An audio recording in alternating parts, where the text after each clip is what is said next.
ஸ்தோத்திரம். தேவனுடைய ஆலயத்திலே உங்களை பார்க்கிற சந்தோஷம். கர்த்தர் உங்களை ஆசீர்வதிப்பாராக.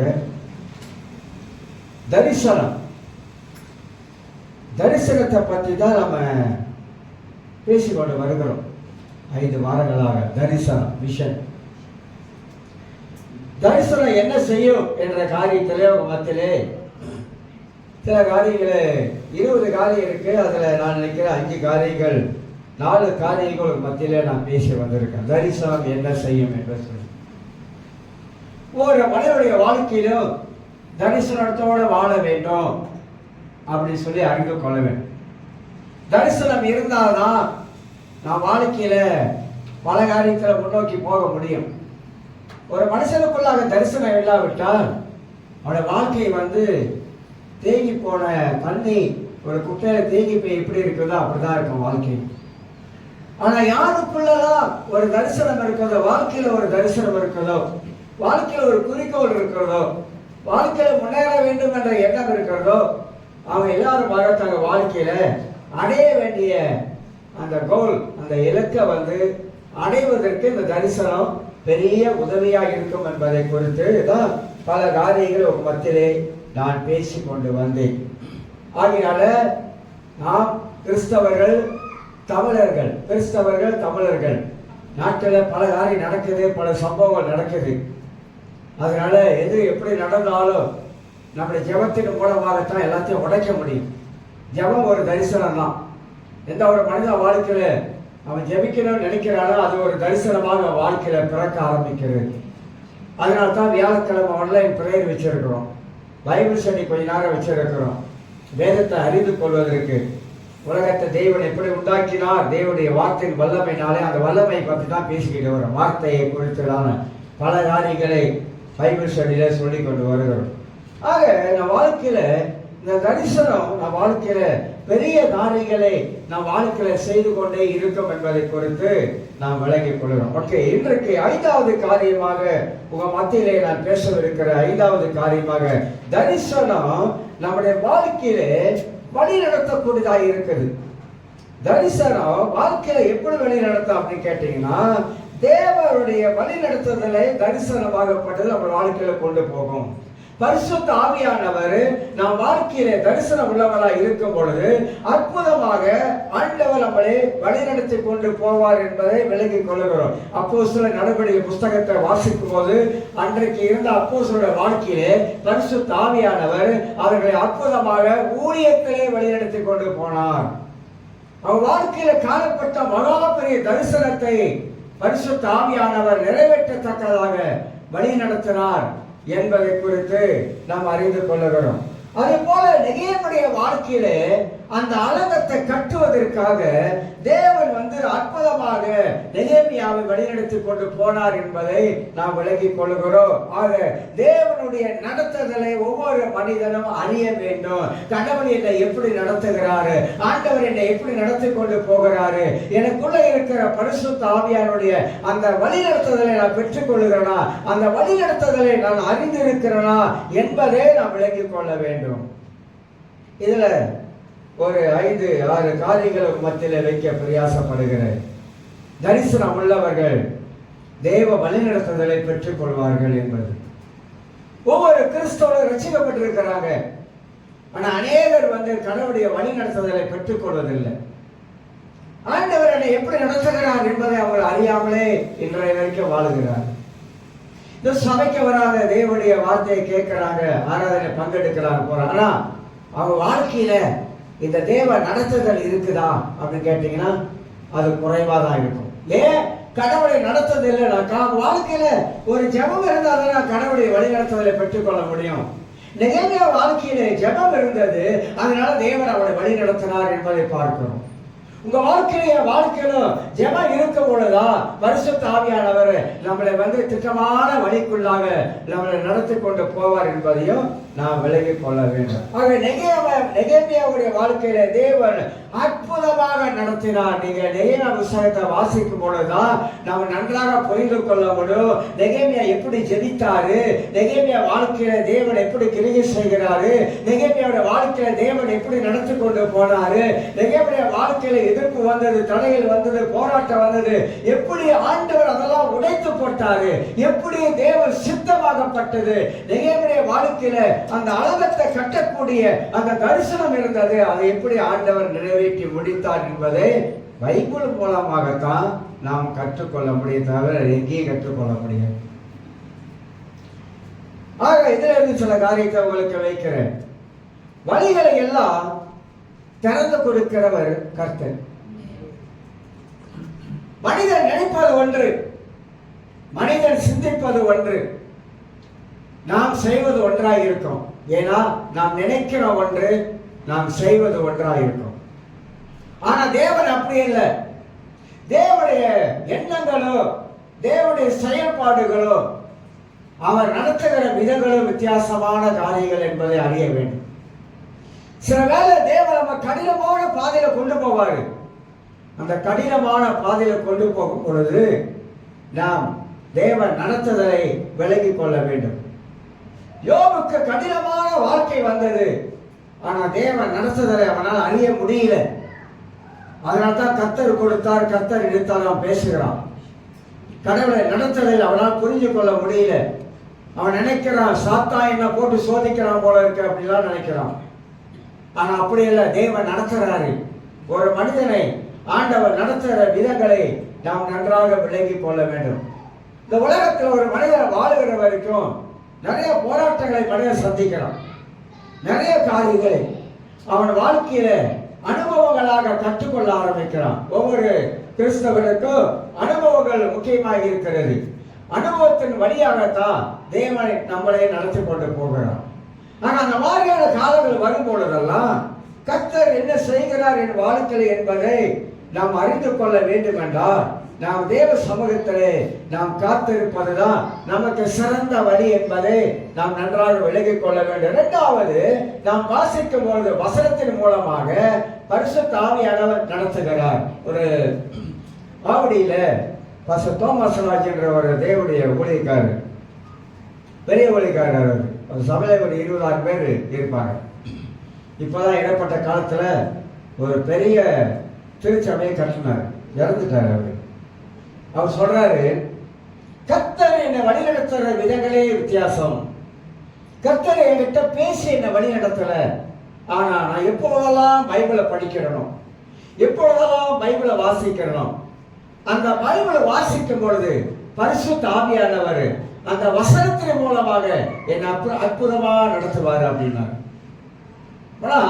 தேவனுடைய வார்த்தையின் மூலமாக ஆவியானவர் நம்மை நடத்தி செல்லுகிறவராக காணப்படுகிறார்.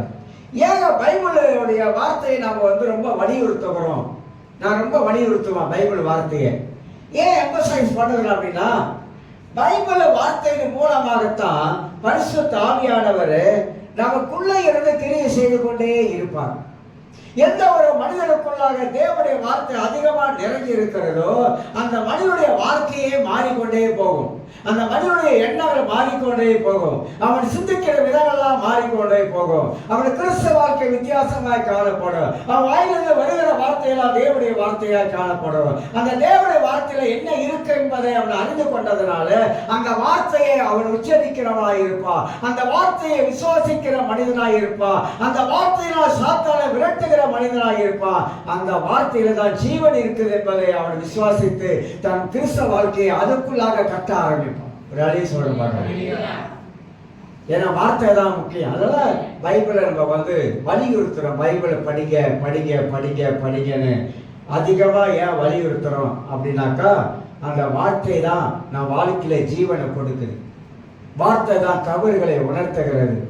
வார்த்தை தான் வாழ்க்கையில விடுதலை கொண்டு வருகிறது. நான் ஏற்கனவே சொல்லியிருக்கேன், கெனத்தேகன் அமெரிக்காவில் புகழ்பெற்ற ஒரு தேவனுடைய மனிதன். அவர் ஒரு மேகசின் வெளியிடுவார் எப்போதுமே, த வேர்ட் அப்படின்னு. கடவுளுடைய வார்த்தை, கடவுளுடைய வார்த்தையில குறித்து ஒரு மேகசின் வெளியிடுவார். நீங்க இந்தியாவில் எம்பி சேம் ஜெல்லதுரை அவருடைய புஸ்தகத்தெல்லாம் நீங்க படிச்சு பார்த்தீங்கன்னா அவர் மேகசின் ஒன்று வெளியிட்டிருந்தார், வெற்றியின் வாழ்க்கை அப்படின்னு. ஒரு மனிதனுக்கு வெற்றியின் வாழ்க்கை எப்படி வரும்? அந்த மேகசின்ல வார்த்தையை பற்றி தான் எழுதியிருப்பார். வார்த்தை. நீங்க பிலிகிராமை பற்றி கேள்விப்பட்டிருப்பீங்க. பிலிகிராம கடவுளுடைய வார்த்தையை தான் அதிகமா பேசுவார். தேவனுடைய வார்த்தை இப்படி சொல்லுகிறது, கடவுளுடைய வார்த்தை இப்படி சொல்லுகிறது அப்படின்னு சொல்லிட்டு அந்த காலத்துல இருந்த எல்லா தேவனுடைய மனிதர்கள், பெரிய பெரிய ஆட்கள் எல்லாம் இந்த கடவுளுடைய வார்த்தை அந்த கனப்படுத்துறாங்க, அவ்வளவுக்கு கனப்படுத்துறாங்க. கடவுளுடைய வார்த்தைக்கு அந்த அளவுக்கு முக்கியத்துவம் கொடுத்தாங்க. தேவனுடைய வார்த்தையில் இருக்க சத்தியத்தை எடுத்து பேச ஆரம்பித்தாங்க. இன்னைக்கு தான் நிறைய கள்ள போதனை தான் நிறைய பெருகிச்சு. நிறைய கள்ள போதனை, ஏகப்பட்ட கள்ள போதனை, சொல்ல முடியாத கள்ள போதனை, தவறான போதனைகள் நிறைய பெருகிருச்சு. வார்த்தைக்கு இன்னைக்கு இடம் இல்லாம போயிருச்சு. தேவனுடைய வார்த்தையை இன்னைக்கு சொல்வதில்லை.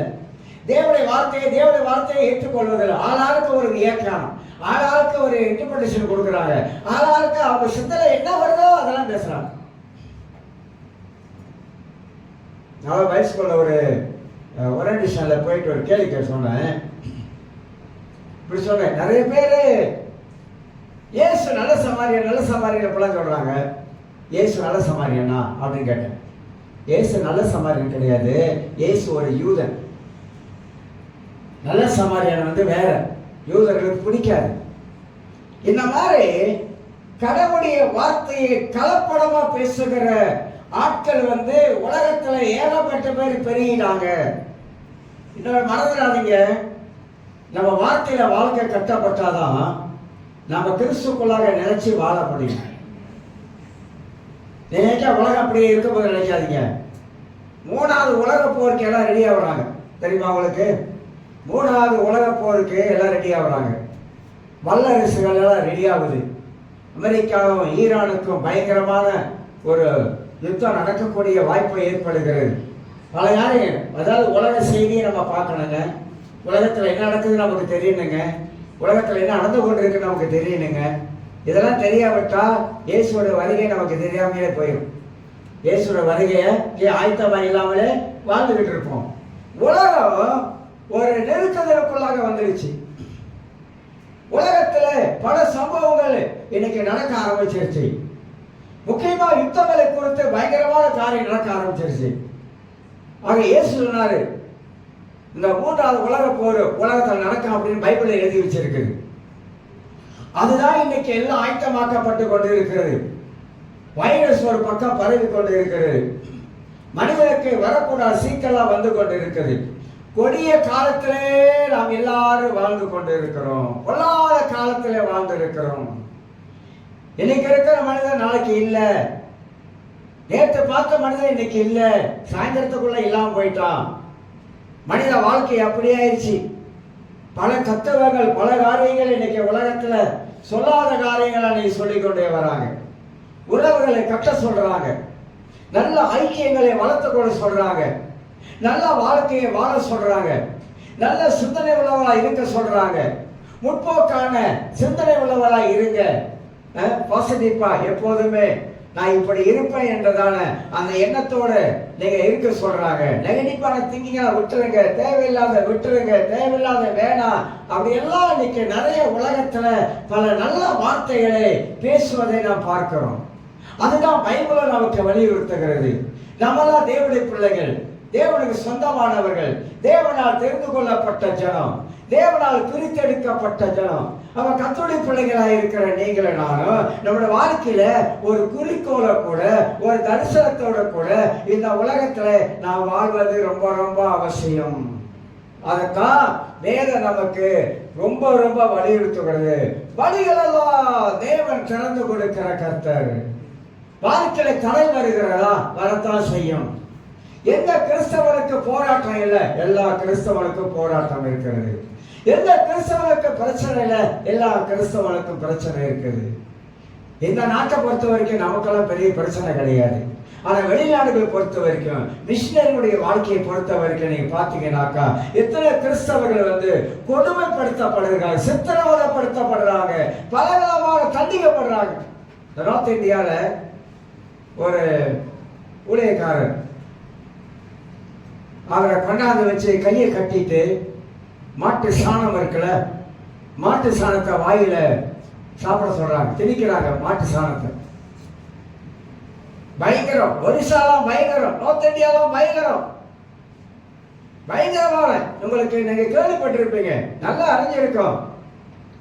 ஈரான்ல என்ன நடந்துச்சு, மற்ற நாடுகள்ல கிறிஸ்தவர்களுக்கு என்ன கொடுமை நடந்தது, ஆப்பிரிக்கா தேசங்கள் என்ன கொடுமை நடந்தது, எவ்வளவு பேர் சாவடிச்சாங்க, எவ்வளவு பேர் சித்திரவதை செய்யப்பட்டாங்க. ஸ்ரீலங்காவை எடுத்துக்கொள்ளுங்க, ஈன தமிழர்களை எப்படி கொண்டாங்க எல்லாருமே தெரியுங்க, எல்லாரும் பார்த்திருக்கோம். ஆனா நம்ம நாட்டை பொறுத்த வரைக்கும் ஆண்டவர் நம்மளை இந்த இடத்துல வைத்திருக்கிறார், நல்லா வைத்திருக்கிறாரு, ஆசீர்வாதமா வைத்திருக்கிறாரு, குறைவில்லாமல் வைத்திருக்கிறாரு, நல்ல சாப்பாடு கொடுத்திருக்கிறாரு, நல்ல உடையை கொடுத்திருக்கிறாரு, தேவனை ஆராதிக்கிற ஒரு இடத்தை கொடுத்திருக்கிறாரு, வார்த்தைகளை கேட்கக்கூடிய கிருபை தந்திருக்கிறாரு. நமக்கு என்ன குறை இருக்கு? எந்த குறையும் இல்லை. எல்லா குறையில்லாம கர்த்தரை நம்மளை ஆசீர்வாதமா நடத்திக்கிட்டு வர்றாரு. ஆனா அந்த மாதிரியான இக்கட்டான ஒரு சூழ்நிலையை கர்த்தர் நம்மளை கொண்டு வைக்கலங்க. அதனால நம்முடைய வாழ்க்கையில வருகிற இந்த எல்லா தடைகளையும் கர்த்தர் தான் உடைக்கிறாரு, கர்த்தர் தான் உடைக்க முடியும், தேவனால் தான் எல்லாம் செய்ய முடியும் என்பதை நாம் அறிந்து கொள்ள வேண்டும். நெகேமியா உடைய மனதில் அது இருந்தது. ஆண்டவரே, நீங்கள் இந்த அலங்கத்தை கட்டுவதற்கு எனக்கு எல்லா வழிகளையும் திறந்து கொடுத்திருக்கீங்க ஆண்டவரே. ஒருத்தனே எனக்கு முன்பதாக எடுத்து வர முடியாது ஆண்டவர், நிற்க முடியாது ஆண்டவரே. காரணம் சர்வ வல்லமுள்ள கர்த்தர் ஆண்டவரே. நீ செய்ய நினைக்கிற காரியத்தை எந்த மனிதனை எந்த பிசாசு தடுக்கவே முடியாது ஆண்டவரே அப்படின்னு நெகேமியா தன்னுடைய தரிசனத்துல தன் வாழ்க்கையில அவன் உணர்ந்தவனாக அவன் ஜெபிக்கிற மனிதனாக இருந்ததுனால தான் 52 நாளுக்குள்ளாக அவனுடைய மனதுக்குள்ள இருந்த தரிசனத்தை 52 நாளுக்குள்ள அலங்கத்தை கட்டி முடிக்கக்கூடிய கிருபையை கர்த்தர் தான். உங்களுக்கு எனக்கும் என்னுடைய வாழ்க்கையிலும் உங்க வாழ்க்கையிலும் ஆண்டவர் மட்டும் இல்லைன்னு வச்சுக்கோங்க, முடிச்சுக்காத. கர்த்தர் இல்லாத ஒரு வாழ்க்கை, தேவன் நம்ம வாழ்க்கையில இருக்கணும், ஆண்டவரோட வாழ்க்கையை வழி நடத்தணும், தேவன் அவருடைய வாழ்க்கையில இருந்து நன்மைகளை செய்யணும். அதுதான் அந்த தரிசனத்துடைய வழியெல்லாம் தேவன் நமக்கு திறந்து கொடுத்து கொண்டே வருவார் என்பதை நாம் அறிந்து கொள்கிறோம். ஆனா 2வது வழிகளை எல்லாம் ஆண்டவர் திறந்தார். நெகேமியோட வாழ்க்கையில எல்லா தடைகளையும் கர்த்தர் உடைத்தார். இப்ப நான் சொல்லுகிறேன், நெகேமியாவுக்கு என்னென்ன தடை வந்தது, என்னென்ன போராட்டம் வந்தது, எவ்வளவு சோர்வு வந்தது, ஜனங்கள் சோர்ந்து போனாங்க. நெகேமியா ஒரு நல்ல தலைவன். இந்த நல்ல தலைவன் எப்படி நின்று தன் வாழ்க்கையில செய்ய வேண்டியதை அவன் செய்து முடித்தான் என்பதை குறித்தும் வேதம் நமக்கு காட்டுகிறது. 3வது பார்க்கும்போது மனசோர்வுகளை நீக்கி புது பலத்தை கர்த்தர் கொடுக்கணும். யாருக்குங்க மனசோர்வு இல்லை? எல்லாருக்கும் மனசோர்வு இருக்கு. மனதில் வரக்கூடிய சோர்வு, நான் அதையும் பேசியிருக்கிறேன். மனதில் பல காரியங்களை வாழ்க்கையில சோர்வு உண்டாக்கி, சில வார்த்தைகள் நமக்கு சோர்வு உண்டாக்கும், சில எண்ணங்கள் நமக்கு சோர்வு உண்டாக்கணும், சில காரியங்களை நினைக்கும் போது நமக்கு சோர்வு வந்துடுது, சோர்வு உண்டாக்கணும். எல்லா மனிதருக்கும் சோர்வு வருவது உண்மைதான். தானியேல் பெரிய மனிதன், ஆனா அவனுடைய எலியா ஒரு பெரிய மனிதன், வானத்துல அக்கினி இறக்கின ஒரு தேவனுடைய மனிதன். அவன் வாழ்க்கையில் சோர்வு தான் வந்துச்சு. நான் நல்லவன் அல்ல ஆண்டவரே, ஒரு சூரச்செடிக்கையில உட்கார்ந்து சொல்றேன், நான் நல்லவன் அல்ல ஆண்டவரே, என் ஜீவனை எடுத்துக்கொள்ளுங்க அப்படின்னு சொல்றோம். சோர்வு மனித வாழ்க்கையில வரக்கூடிய மனசோர்வு. இந்த மனசோர்வு தரிசனத்தை செய்ய விடாது. நல்லா புரிஞ்சுக்க நான் சொல்றேன். உங்க வாழ்க்கையில என் வாழ்க்கையில ஏதாவது ஒரு மனசோர்வு வருதா, அந்த சோர்வுக்கு நீங்க இடம் கொடுக்காதீங்க. நீங்க இடம் கொடுத்துட்டீங்கன்னாக்கா நீங்க செய்ய வேண்டியதை செய்ய விடாதபடி இது தடுத்துரும். மனசோர்வு வந்துச்சுன்னு சொன்னா அந்த மனசோர்வை எதிர்த்து நீங்க அடிச்சு விரட்டுற தவிர அந்த மனசோர்வுக்கு இடம் கொடுத்தீங்கன்னா செய்ய வேண்டிய காரியம் தடைப்பட்டு போயிடும். ஏன்னா மனசோர்வு நம்மளை கீழே தள்ளிடும், நம்மளை உட்கார வச்சிடும். சில பேர் நிறைய காரியங்களை யோசிக்கிறாங்க, நிறைய காரியம் சிந்திக்கிறாங்க. நீங்க யோசிக்கிற காரியமும் நீங்க சிந்திக்கிற காரியமும் ஏதாவது ஒரு வாழ்க்கையில ஒரு மேன்மையை கொண்டு வருதா? சிந்திங்க. நல்லா மேன்மையை கொண்டு வருகிற காரியங்களை சிந்திங்க, அது மேன்மையை கொண்டு வரும். ஆனா அதே காரியம் உங்க வாழ்க்கையில உங்களை டவுன் ஆக்குதா? இல்ல இப்படி யோசிக்கிறதுனால டவுன் ஆகுறீங்களா? இப்படி யோசிக்கிறதுனால உங்க வாழ்க்கையில ஒரு சோர்வு உண்டாகுதா? உடனே அடையாளம் கண்டுகொள்ளுங்க. இதை நான் சிந்திக்கிறதுனால, யோசிக்கிறதுனால என் வாழ்க்கையில நான் சோர்ந்து போகிறேன், நான் டவுன் ஆகிறேன். அப்ப அதுல இருந்து வெளியே வாங்க, அதுல இருந்து வெளியே வந்துருங்க. ஏன்னா என்னை வெளிப்படுத்துகிற கிறிஸ்துவினாலே எல்லாவற்றையும் செய்வதற்கு எனக்கு பலன் உண்டு. பவுல் சொல்றாரு, அந்த வார்த்தையை எதிராக சொல்றாருன்னா, எனக்கு தாழ்ந்திருக்கவன் தெரியும், எனக்கு வாழ்ந்திருக்கவன் தெரியும். என் வாழ்க்கையில எது வந்தாலும், என்ன வந்தாலும், எவ்வளவு போராட்டம் வந்தாலும் என்னை பலப்படுத்துகிற கிறிஸ்துவினாலே, கிறிஸ்து என்னை பலப்படுத்துகிறார். அவர் பலப்படுத்துவதனால என்னால் இன்னும் எல்லாவற்றையும் செய்வதற்கு எனக்குள்ளாக ஒரு பலன் இருக்குது, பரிசுத்தாவின் பலன் இருக்குது என்று அந்த வார்த்தையை அறிக்கை செய்கிறார். எனக்கு பலன் இருக்கிறது, என்னால முன்னுக்கு போக முடியும், என்னால இன்னும் போக முடியும், என்னால ஓட முடியும், கடைசி வரைக்கும் ஓட முடியும். அந்த மாதிரியான நம்முடைய தரிசனத்தை நாம் விரிவுபடுத்த வேண்டும். கண்ட குப்பையெல்லாம் மனசுக்குள்ள போடக்கூடாது. அது நம்மளை கொலைப்படி பண்ணும். அது நம்மளை ஆவிக்குரிய வாழ்க்கையில வளர விடாது. அது நம்முடைய ஆவிக்குரிய சிந்தை கெடுத்து விடும். இதெல்லாம் மாத்தணுங்க, எல்லாத்தையும் மாத்தணும். ஆவியானவர் உள்ள வர வச்சுட்டு இதெல்லாத்தையும் நம்ம வாழ்க்கையில நீங்களே உட்கார்ந்து, அது நானா இருந்தாலும் நீங்களா உட்கார்ந்து யோசித்து பார்த்தீங்கன்னா, சே நான் ஏன் இப்படி யோசிக்கணும், நான் ஏன் இப்படி சிந்திக்கணும், இதெல்லாம் என் வாழ்க்கையில மேன்மையை கொண்டு வராது, இதெல்லாம் என் தரிசனத்துக்கு தடையா இருக்குன்னு சொல்லிட்டு எல்லாத்தையும் விட்டுட்டு தன்னுடைய வார்த்தையை, தேவனுடைய வார்த்தையை, வசனத்தை கொண்டாந்து உள்ள வைங்க. நீங்க தேவனுடைய வார்த்தையை உள்ள வச்சீங்கன்னா நீங்க உங்களுடைய லெவல வேற ஆயிடும். நீங்க யோசிக்கிறது, சிந்திக்கிறதெல்லாம் வேற லெவலுக்கு போயிடும். அதனால தரிசனம் நம்முடைய வாழ்க்கையில மனசோர்வுகளை கொண்டு வந்துருச்சுனாக்கா தரிசனம் நிறைவேறாது. தரிசனம் தடைப்பட்டு போகும். வேற வேற காரியத்தை யோசிக்கக்கூடிய மக்களாக நாம் காணப்படும். அடுத்த நாளா சொல்லுகிறேன், தேவன் மனிதனை கொண்டு செய்ய நினைக்கிறது எல்லாம் அவற்றையும் அவர் செய்தே முடிப்பார். உங்க வாழ்க்கை குறித்து கர்த்தருக்கு தெரியும், உங்களுடைய எண்ணங்களை குறித்து ஆண்டவருக்கு தெரியும். நம்ம அடிக்கடி சொல்லக்கூடாது, நான் ஏன் இப்படி இருக்காண்டவரே, நான் ஏன் இப்படி இருக்காண்டவரே, நான் ஏன் இப்படி இருக்காண்டவரே சொல்லாதீங்க. கர்த்தர் நம்மளை சரியான ஒரு இடத்துல தான் வச்சிருக்கிறாரு. கர்த்தர் நம்ம சரியா தான் நடத்துறாரு. ஆனா நமக்குள்ளாக சில வேலைகளை பாருங்க, நமக்குள்ளாக ஒரு குரல் கேட்டுக்கொண்டே இருக்கும். அது மனசாட்சியின் குரல். தேவனுடைய குரலுக்கும் பிசாசின் குரலுக்கும் மனசாட்சியின் குரலுக்கும் நிறைய வித்தியாசம் இருக்கிறது. கடவுளுடைய குரல் எப்போதுமே நம்முடைய வசனத்தை கொண்டு உற்சாகப்படுத்தி கொண்டே இருப்பாரு.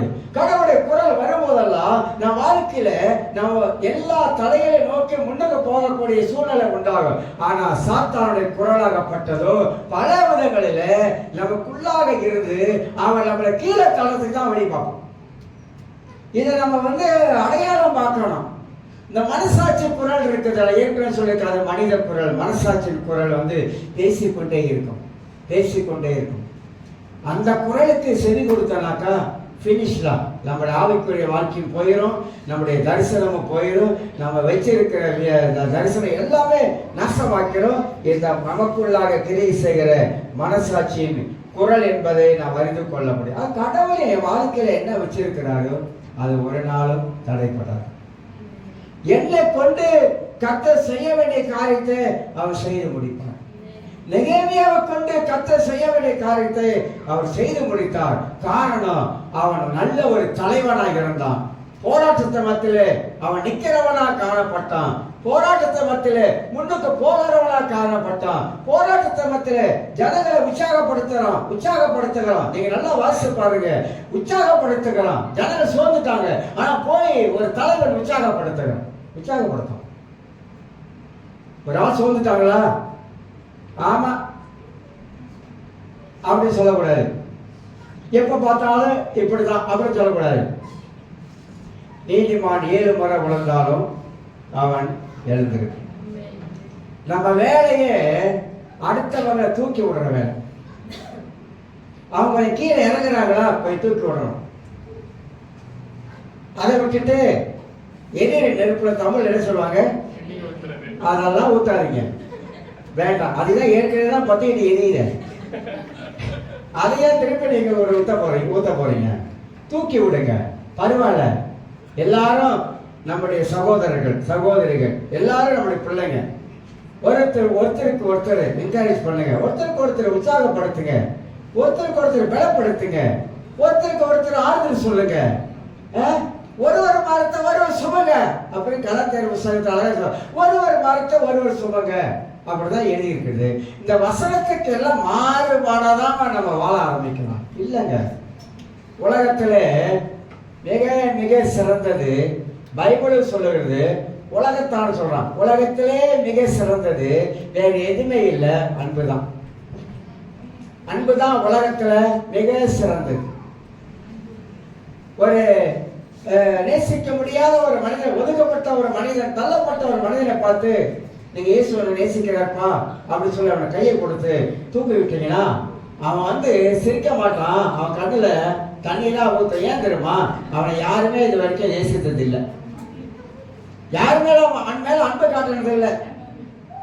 அதனால பைபிள் என்ன சொல்றது, அன்புக்கு ஈடாக உலகத்துல ஒன்றுமே இல்லைங்க. அந்த அன்பு தாங்க ஒருத்தருக்கு ஒருத்தர் நம்மளை உற்சாகப்படுத்தவும் உதவி செய்யவும் தூக்கி விடவும் அது செயல்படக்கூடியதாக இருப்பதை நாம் அறிந்து கொள்கிறோம். ஆகினால தரிசனம் உள்ளவர்கள் இதெல்லாம் அவங்க வாழ்க்கையில செயல்பட்டு கொண்டே இருக்கும் என்பதை நாம் அறிந்து கொள்கிறோம். அடுத்ததாக சொல்லுகிறேன், இந்த தேவ வழி நடத்துதல காணப்படுகிற அடுத்த ஒரு காரியம், அவருடைய திட்டமும் அவருடைய சித்தமும் நம் வாழ்க்கையில கொஞ்சம் கொஞ்சமா நிறைவேறி கொண்டே வரும். தேவனுடைய திட்டத்தை நமக்கு தெரியும், நான் சொல்லி இருக்கிறேன். ஆதி ஆரம்பத்திலிருந்து வெளிப்படுத்துற வரைக்கும் கடவுளுடைய திட்டம் பெரிய திட்டம். அந்த திட்டத்துக்கு எதிராகத்தான் சாத்தான் இன்னைக்கு வேலை செய்யறான், பல காரியங்கள் செய்து வருகிறான். எல்லாருடைய வாழ்க்கையில அவன் கிரியை செய்ய ஆரம்பிக்கிறான்.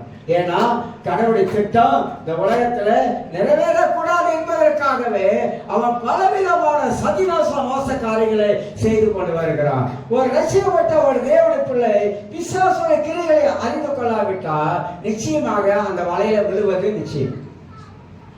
சாத்தான் எப்படியெல்லாம் வேலை செய்கிறான், சாத்தான் எப்படியெல்லாம் செயல்படுகிறான், எப்படி சாத்தான் ஒரு மனிதனுக்குள்ளாக வேலை செய்கிறான். நிறைய பேர் கேள்வி கேட்கிறாங்க, அது எப்படி பாஸ்டர் பிசாசு ரட்சிக்கப்பட்ட மனுஷனுக்குள்ள வருவான்? வரவே மாட்டானோ? யூதாசுக்குள்ள பேய் பூந்தாடு போட்டிருக்கு. எதுக்கெல்லாம் இடம் கொடுக்கிறோம், நம்ம எதுக்கெல்லாம் இடம் கொடுக்கிறோமோ. ஒருத்தர் என்ன செஞ்சானா, பெரிய வீடு, அழகான வீடு, குறைஞ்ச விலைக்கு வித்தானோ. அப்ப குறைஞ்ச விலைக்கு விற்கும் போது வாங்குறவன் அந்த வீட்டை இவ்வளவு பெரிய வீட்டை குறைஞ்ச விலைக்கு விற்கிறான்னு சொல்லி அந்த வீட்டை வாங்கறதுக்கு முன் வந்தானோ. வீட்டை விற்கிறவன் சொன்னானா, வீட்டை குறைஞ்ச விலைக்கு வித்துறேன், ஆனா ஒன்னே ஒண்ணு, இந்த வீட்டுக்கு ஹால்ல இந்த செவுத்துல ஒரு ஆணி மட்டும் அடிச்சிடுறேன், ஏன்னா அப்பப்போ தொப்பியை மாட்டிட்டு போவோம் அப்படின்னு. அப்ப வீடு வாங்க நினைச்சானா, என்ன தொப்பி மாட்டுறதுக்கு தானே ஆணி அடிக்கிறது கேட்கிறாரு, அதுக்கு பிரச்சனை இல்லை அப்படின்னு. அந்த தொப்பி மாற்றத்துக்கு ஒரு ஆணி அடிக்கிறதுக்கு இடம் கொடுத்தான் பாருங்க. அந்த வீட்டுக்காரனுக்கு சொல்ல முடியாத தொகையாயிடுச்சான். ராத்திரி 12 மணிக்கு வருவாராம், 1 மணிக்கு வருவாராம், அவர் இஷ்டம் போல வருவாராம் அந்த தொப்பியை மாற்றுறதுக்காக. அப்பதான் வீடு வாங்கணும்னு நினைச்சானா, வீட்டை குறைஞ்ச விலைக்கு விற்கிறது இல்லாம இந்த வீட்டுல ஒரு சின்ன ஒரு இடம் கேட்டு அந்த இடத்த நான் கொடுத்ததுனால எனக்கு காலமெல்லாம் தொலையாயிடுச்சு. பிசாசுக்கு நாம கொஞ்சம் இடம் கொடுத்தா அந்த இடத்த அவன் எடுத்து விட்டான்னு வச்சுக்கோங்க, அவ்வளவுதாங்க நம்ம வாழ்க்கையில. அதனால்தான் பவுல் சொல்லும் போது பிசாசுக்கு இடம் கொடாதிருங்கள், கொஞ்சம் கூட இடம் விடாதிருங்கள் அப்படின்றார். ஒரு ஊழியக்காரர் இப்படி சொன்னார், அதை தப்பா நினைக்கிறது. ஏன் சொன்னார், ஜஸ்டின் பிரபாகரன் சொன்னார், ரொம்ப காலமாச்சு, அவர் இறந்துட்டார். சொல்றாரு, நீங்க ஒருத்தனை வீட்டுக்கு கூப்பிட்டீங்கன்னா சாத்தான நீங்க இடம் கொடுத்து இது பண்ணீங்கன்னாக்கா அவன் நைட்ல கூட வரும்போது நைட்டியோட வந்துடுவான் அப்படின்றாரு. சொன்னார், ஒரு ஜீவன் சொன்னாரு.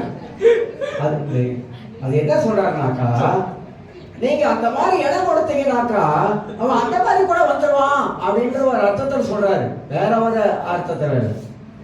அப்ப எதுக்கு சொல்றாருனாக்கா, கிறிஸ்தவர்கள் கொஞ்சம் கூட அவனுக்கு இடமே கொடுக்க கூடாது. இடமே எல்லா காரியத்துல, வீட்டுல கூட பிசாசுக்கு எந்த விதத்திலும் கொஞ்சம் கூட இடம் கொடுக்க கூடாது. பாவம் எங்க படுத்திருக்கோம்? வாசப்படியில படுத்திருக்கோம். அது என்ன மூல வார்த்தையில என்ன சொல்லுதுனாக்கா, பாவம் வாசப்படியில் படுத்திருக்கின்ற மூல வார்த்தையில, கிரேக்க வார்த்தையில சொல்லுதுன்னா, சாத்தானை கர்த்தர் அடிச்சு நசுக்கி கீழே போட்டுட்டாரு. இப்ப உன் வீட்டு வாசல் வழியே அவன் ஏன் படுத்திருக்கான் தெரியுங்களா? எப்ப நுழையலாம் அப்படியே வகை தேடிக்கிட்டே இருக்கான். எப்ப நுழையலாம், சான்ஸ் கிடைக்குமா, வாய்ப்பு கிடைக்குமா அப்படின்னு சொல்லிட்டு அந்த வாசப்படியிலே படுத்திருப்பானா. அப்ப நீங்க போகும் போதெல்லாம் அவனை மெதிச்சுக்கிட்டே போயிருக்கணுமா, மெதிச்சுக்கிட்டே இருக்கணுமா. மெதிச்சுக்கிட்டே இருந்தா அவன் தலை தூக்க முடியாது, உள்ள நுழைய முடியாது. ஆனா எப்போ உங்க வீட்டுல அந்த பிசாசுடைய கிரிகளுக்கு இடம் கொடுக்கிறீங்களோ, டக்குனு தலை வீட்டு உள்ள வந்துடுவான். அப்படி என்ன பாச என் வீட்டுல பிசாசுடைய கிரிகை இருக்குது அப்படின்னு இப்ப நம்ம எல்லாரும் நினைக்கிறோம். சண்டை வந்தா 4வது வீட்டுக்காரன் எட்டி பார்க்கறான். சண்டை வந்தா லேசான சண்டை வரல, சாதாரண சண்டை வரல. சண்டை வீட்டுக்கே வேணும்னா ஒரு வாசப்படி இருக்க, சும்மாவாய் சண்டை வரும், ஓகேவா, அது இயற்கை தான். அதை விட கொஞ்சம் கொடூரமா வந்துருச்சுன்னா என்ன ஆயிரும்? அவன் பார்க்கறான், அவன் வந்து படுத்துக்கிட்டே வேலை செய்யறான், வாசல்ல படுத்துக்கிட்டே வேலை செய்யறான், டக்குனு உள்ள போந்துறான். உள்ள பூந்தான வச்சுக்கோங்க, அந்த சின்ன வாய் சண்டை எது வரைக்கும் போயிருந்தீங்களா? பயங்கரமாயி. அதனால தான் சொல்றாரு, பவுல் சொல்றாரு, பிசாசுக்கு வீட்டுல கூட கொஞ்சம் கூட இடம் கொடுக்காது, யாக்கோபு சொல்றாரு என்ன புஸ்தகத்துல, யாக்கோபே ஒரு கூடாரம் எவ்வளவு அழகா இருக்கு அப்படின்றாரு. கூடாரம்னா தெரியுங்களா? கூடாரம்னா வீடு. ராத்திரி அப்படி எழுதி வச்சுட்டாங்க, கூடாரம். கூடாரம் எவ்வளவு அழகா இருக்கு தெரியுமா? உன் வீடு எவ்வளவு அழகா இருக்கு தெரியுமா? பெரும்பாலும் பாருங்க, ஒரு வீட்டை வாங்கினாக்கா ரெனோவேஷன் பண்ணுவாங்க, அதை பண்ணுவாங்க, அப்படி பண்ணுவாங்க, அதை பண்ணுவாங்க. அதை அழகப்படுத்துறது தான். 4 பேர் வந்தா பீத்திக்கணும். அப்போ எப்போ என்னோட அம்மா சாவை இப்படி வீடு செஞ்சிருக்காங்க அப்படின்னு. அது இயற்கை சொல்றேன். வீடு நல்லா இருக்கணும், எல்லாம் நல்லதுதான், வேணாம் சொல்ல. அந்த பெருமைக்காக சொல்றேன். இப்படி இருந்தா அப்படி இருந்தா 4 பேர் வரும்போது வீட்டை பார்த்துட்டு ஏதாவது சொல்லணும் அப்படின்னு நினைப்பாங்க. அதெல்லாம் மனுஷன் இயல்பு, இல்லைன்னு சொல்ல வரல, அதெல்லாம் இயல்பு தான். ஆனா அதுல முக்கியம், யாக்கோபே ஒரு கூடாரம் எவ்வளவு அழகா இருக்குன்னா, அந்த வீட்டுல என்ன சேர்க்கப்பட்டிருக்குது? அந்த வீட்டுல சமாதானம் இருக்குதா? அந்த வீட்டுல சந்தோஷம் இருக்குதா? அந்த வீட்டுல பிரேயர் இருக்குது, ஜெபம் இருக்குதா? அந்த வீட்டுல வேத வாசிப்பு இருக்குதா? அந்த வீட்டுல தேவ பக்தி இருக்குதா? அந்த வீட்டுல தேவ பிரசன்னம் இருக்குதா? அந்த வீட்டுல தேவனால் மகிழ்ப்படுதா? அந்த வீட்டுல உள்ளவங்களா ஒத்துமையா வாழ்றாங்களா? அந்த வீட்டுல உள்ளவங்களா ஒன்னா இருக்கிறாங்களா? அதுதான் அழகு சேர்க்குது. வேற ஏதோ வீட்டுக்கு அழகு சேர்க்காது. ஒரு வீட்டுக்கு போனா சந்தோஷம் இருக்கும். கால் வச்சாலே தெரியும் அந்த வீட்டுல ஒரு தேவ பிரசன்னம் இருக்கிறது, நல்லா தெரியும். அந்த வீட்டுக்கு போய் காலை வச்சாலே ஒரு தேவ பிரசன்னம் இருக்கிறது. ஏன்னா அந்த வீட்டுல ஜெபம் ஓடுது, அதனால தான் தேவனுடைய பிரசன்னம் அங்க இருக்குது. அப்ப ஒரு வீடு என்று சொல்லும் பொழுது அந்த வீட்டுல அழகு சேர்ப்பது அந்த ரெனோவேஷன் கிடையாது. அந்த அழகு சேர்ப்பது ஆவிக்குரிய காரியங்கள். வாழ்றது கொஞ்ச காலம். ஒருத்தர் சொல்றாரு, நிறைய காரியங்கள் உலகத்தில் உள்ள கூட பேச ஆரம்பிச்சான். என்னையா கொண்டு போறேன், என்ன கொண்டு போறேன், போகும்போது எல்லாம் ஒண்ணுங்களால தான் போறேன். அப்படிலாம் இன்னைக்கு பேசலாம். ஒரு காலத்துல பேச்செல்லாம் கேட்க முடியாது. இப்ப எல்லாம் அவங்க என்ன சொல்றாங்க, என்னத்தை சம்பாதிச்ச, என்னத்தை கட்டிக்கிட்டு, என்னத்தை கொண்டு போற, இருக்கிற வரைக்கும். ஒருத்தர் சொல்றான், காசு இருக்கா, நல்லா ஊரை சுத்தமா வயசான காலத்துலன்றான். ஆமாங்க, காசு இருக்கா, பணம் இருக்கா, வச்சு என்ன பண்ண போற?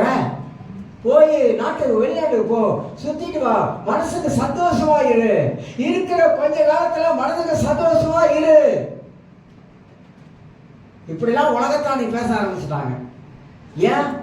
மனுஷன் நிம்மதியை தேடி போறான், மனுஷன் சந்தோஷமா இருக்கிற விரும்ப ஆரம்பிக்கிறான்.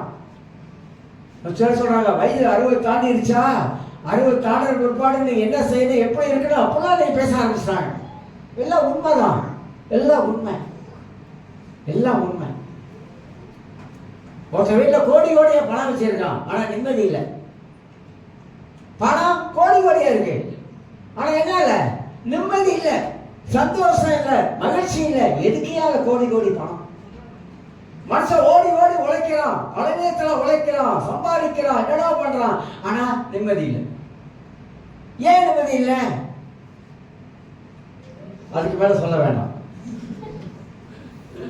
இப்படி மனித வாழ்க்கையில நம்ம உண்மையிலே உட்கார்ந்து நினைச்சு பார்த்தா ஏதோ கடவுள் போட்ட பிச்சை, அந்த உயிர் பிச்சை, அந்த கடவுள் ஆண்டவர் போட்ட அந்த உயிர் பிச்சை. அதனாலதான் இன்ன வரைக்கும் வாழ்ந்துகிட்டு இருக்கும். உலகத்துல பலவிதமான மனிதர்களை நாம தான் பார்த்துக்கிட்டு இருக்கோம். ஆனா ஒரு நல்ல மனிதனை வசனம் சொல்லுகிறது. உண்மையான மனிதரை கண்டுபிடிப்பவன் யார்? நீதிமொழிகள் வாசிக்கிறோம். உண்மையான மனிதரை கண்டுபிடிப்பவன் யார்? ஏன் அப்படி கேள்வி வைக்கிறார்? உண்மையான மனுஷரை கண்டுபிடிக்க முடியுமா? இன்னைக்கு ரொம்ப கஷ்டம், ரொம்ப ரொம்ப கஷ்டம். ஏன் கஷ்டம்? கஷ்டம் மனிதன், அவன் மனிதராக இருக்கிறான். அவன் காசு பணம் வரும்போது அவனை என்ன மாறிடுது, அவனோட வார்த்தையெல்லாம் மாறிடுது, ஜீவியம் மாறிடுது, எல்லாமே மாறிடுது. மனிதன் தரிசனத்தை விட்டு வழிவழிக்கு போய்கிறான். கடவுளை வைத்திருக்கிற, தேவனை வைத்திருக்கிற மகா பெரிய தேவனுடைய திட்டத்தையோ கடவுள் சித்தத்தையோ மனிதன் நிறைவேற்ற முடியாதபடி மனிதன் தன் வாழ்க்கையில தன் இஷ்டம் போல வாழணும்.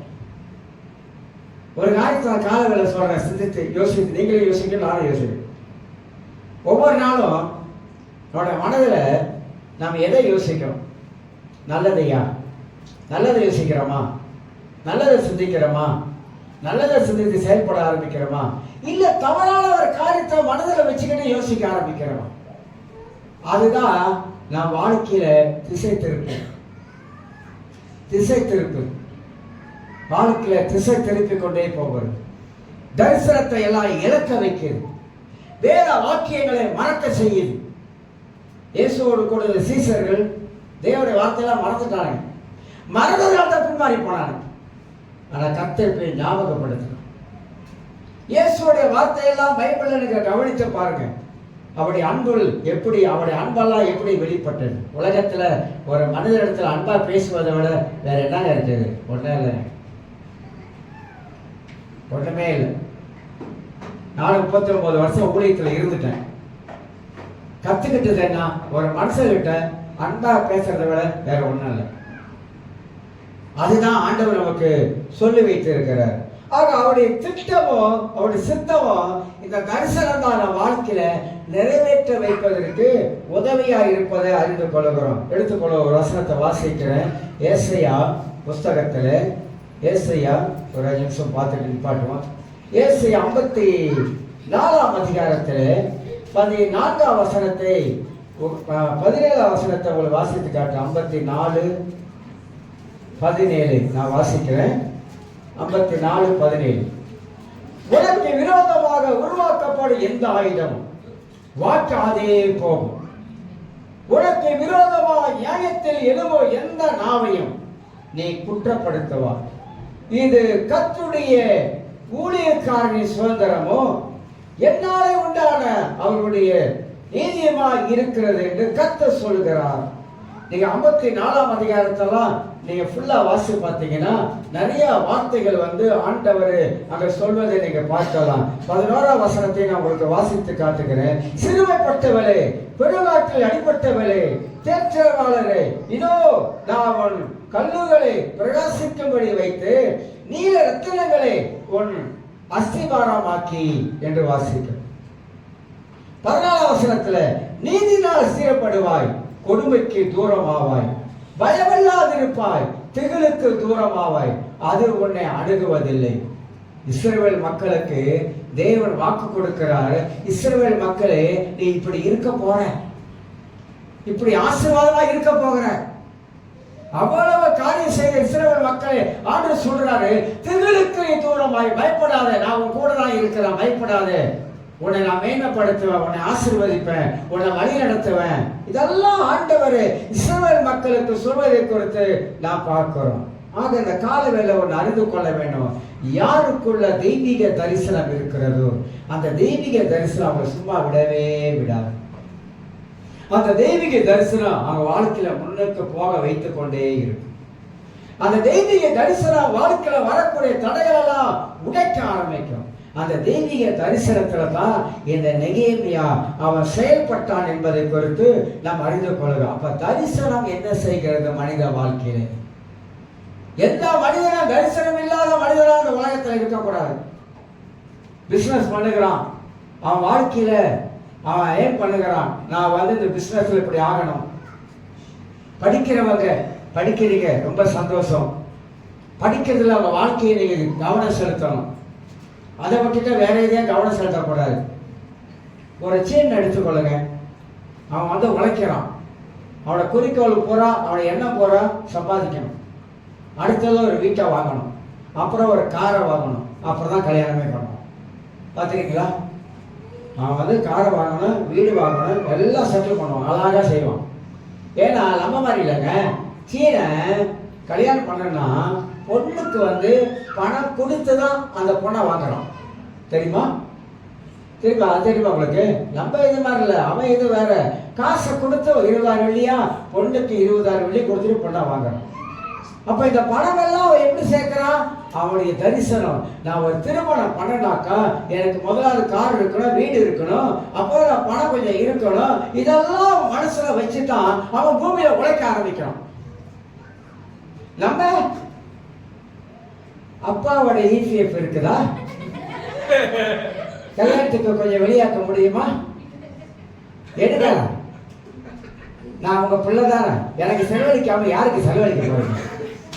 கேட்டுக்குவோம், எனக்கு செலவழிக்காம யாருக்கு செலவழிக்க போறீங்க அப்படின்னு சொல்லிக்குவோம். வாழ்க்கையில ஒரு முறை தானே கல்யாணம் பண்றோம், அப்புறம் 10 முறை கல்யாணம் பண்ணுவோம். வாழ்க்கையில ஒரு முறை தானே கல்யாணம் பண்றோம், செலவழிங்க அப்படின்னு யாருக்கிட்ட கேட்போம்? அது நம்முடைய கலாச்சாரம், நம்ம கலாச்சாரம்.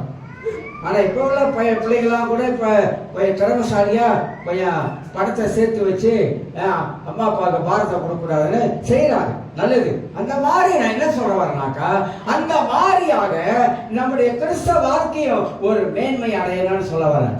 நீங்க மேன்மையா இருக்கணுங்க, கர்த்தர் விரும்புறாருங்க. இந்த பூமியில நீங்க மேன்மையா இருக்கணும். பைபிள்ல ஒரு வாலிப பணக்காரர் இருந்தான். ஏன் அவங்களால ஆக முடியாதா? பைபிள்ல ஒரு வாலிப பணக்காரர் இயேசுவை கேட்கறான். ஏன் சொல்றாரு, நீ பெரிய பணக்காரன், எனக்கு தெரியும், ஆஸ்தி நிறைய வச்சிருக்க, பணம் நிறைய வச்சிருக்க அப்படின்னு இயேசுவே சொல்றாரு. அப்ப வாலிப காலத்துல அவன் பணக்காரன் ஆகிறானாக்கா அவன் மனதுல என்ன இருக்கு? வாழ்க்கையில இப்படிதான் வாழணும், வாழ்க்கையில இப்படிதான் வாழணும், வாழ்க்கையில உயர்வா வாழணும், தாழ்வா வாழக்கூடாது, உயர்ந்து வாழணும். அதுக்கு என்ன செய்யணும்? உழைப்பு இருக்குது, மத்த இருக்கு, பிசினஸ் இருக்கு, வியாபாரம் இருக்கு, பல காரியம் இருக்குங்க, பல காரியம் இருக்குது. அந்த மாதிரியான குறிக்கோளுக்குள்ளாக ஒரு தரிசனக்குள்ளாக நீங்களும் நானும் வாழ ஆரம்பிச்சோமாக்கா நம்முடைய வாழ்க்கை வேறு பக்கமா போயிட்டு இருக்கோம்னு சொல்ல வரோம். வேறு பக்கம் போகாது, வேறு ஆசீர்வாதமான ஒரு பக்கமா போய் கொண்டு இருக்கும். எனக்கு ரட்சிக்கப்பட்ட நாள்ல இருந்து எனக்கு ஒரு தரிசனம், அது அழிக்க முடியாத தரிசனம். அழிக்க முடியாது தரிசனத்தை யாரும் அழிக்க முடியாது. ஏன் அழிக்க முடியாது அப்படின்னா அது என் ரத்தத்தோடு ஊறி இருக்குது. கர்த்தருக்காக செய்யணும், கர்த்தருக்காக ஓடணும், கர்த்தருக்காக சபையை கட்டணும், கர்த்தருக்காக நான் பல இடங்கள்ல இப்ப ஸ்கூல் நடத்துறோம். இப்ப நாளைக்கு ஜெபூருக்கு போறேன், கிட்ட தூரம், அதெல்லாம் தூரமா, அதில் தூரமா, பயங்கர தூரம், 3 மணி நேரம் 4 மணி நேரம் ஓடுறோம். ஏன் ஓடுறோம்? யாராவது 4 பேர்த்த உருவாக்குவோம். ஏதோ மிஞ்சம் இல்லைன்னு சொல்லல, மிஞ்சம். ஆனா யோசித்து பாருங்க, அங்க எஃபோர்ட் போட்டு இங்கே இருந்து போய் 3 நாள் அங்கேயே தங்கி இருந்து அங்கேயே படிச்சு கொடுக்கிறோம். அங்கே தரிசனம் அப்படின்னாக்கா காசுக்காக இல்ல ஊழியம், ஆனா ஊழியர் அங்க போவதனால அநேகரை உருவாக்குறோம். அதனால தான் ஓடுறோம். இதை கேட்டிருக்காங்க என்ன, இந்த வயசுல இவ்வளவு தூரம் நீங்க ஓடுறீங்களா? ஐயோ வாயை மூடு, அதை ஓட முடியுது. மனசுல நினைச்சுக்குவேன், வாயை மட்டும் திறக்காது, அதுவும் முடியுது.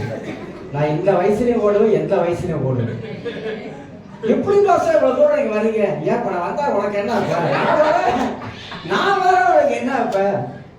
நான் வரேன். கர்த்தர் என்ன சுகமா வச்சிருக்கிறாரு, நல்ல கை கால்களை கொடுத்திருக்கிறாரு, நல்லா எனக்கு பலனை கொடுத்திருக்கிறாரு. நான் ஓடுறேன்.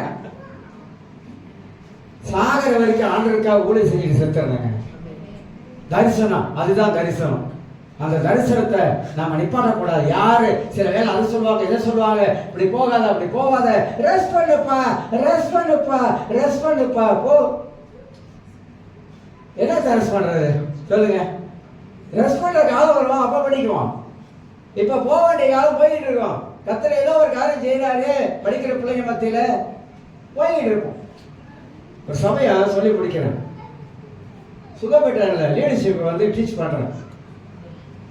இது வரைக்கும் எத்தனை கிளாஸ் நடத்திருக்கேங்க, எத்தனை கிளாஸ் நடத்திருக்கேன், பல பாடம் நடத்திருக்கிறேன். இந்த லீடர்ஷிப்போட தலைமைத்துவத்தோடைய கிளாஸ் நடத்திக்கிட்டே இருக்கேன். ஒரு மனுஷன் உட்கார்ந்த இடத்துல அழுகுது. என்னடா இது வந்து இது வரைக்கும் இல்லாத இந்த செய்தி வந்து இந்த மனுஷ உள்ளத்துல வந்து என்னதான் நடக்கிறது தெரியலன்னு சொல்லிட்டு அப்புறம் சொல்றாங்க. இந்த லீடர்ஷிப் பாடத்துல இருந்த காரியத்தை வந்து அழுகுறாங்க, அப்படியே அழுகுறாங்க. அப்ப நான் நினைச்சுக்கிட்டேன், எவ்வளவு தூரம் போனாலும் யாராவது ஒரு இதயத்திலேயாவது கர்த்தர் வார்த்தை கொண்ட கிரியை செய்யறாங்க. தலைமைத்துவம் சபைக்குள்ள இருந்து செயல்படுகிற ஒரு காரியம்.